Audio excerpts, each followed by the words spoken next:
Hello, আমি doctor Snehashis সরকার, gynaecologist. আজকে আমাদের কাছে পেশেন্ট এসেছেন উইথ হিমোগ্লোবিন অফ 5.7, মানে রক্ত একদমই কমে গিয়েছে।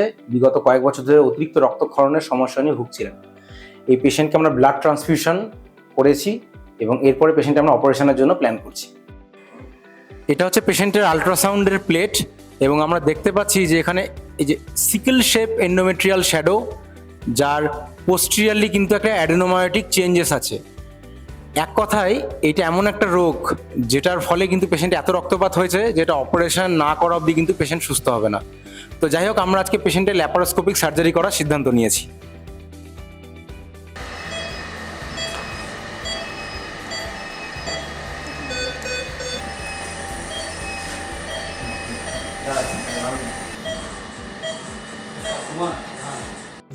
আমাদের এই পেশেন্ট যার অপারেশন আমরা করেছি ঠিক 36 ঘন্টা আগে, 36 ঘন্টা পরে পেশেন্ট এখন কমপ্লিটলি স্টেবল। তার ব্যথা প্রথম দিন একটু ছিল, কিন্তু এখন অনেক কমে গিয়েছে। পেশেন্ট সুস্থ, পেশেন্ট আজকে আমরা ডিসচার্জ করবো। এটাই ল্যাপারোস্কোপিক সার্জারি অ্যাডভান্টেজ, যে অপারেশন করার পরে খুব কুইক রিকভারি হয় পেশেন্টের, তাড়াতাড়ি পেশেন্ট সুস্থ হয়ে ছুটি হয়ে বাড়ি যেতে পারে।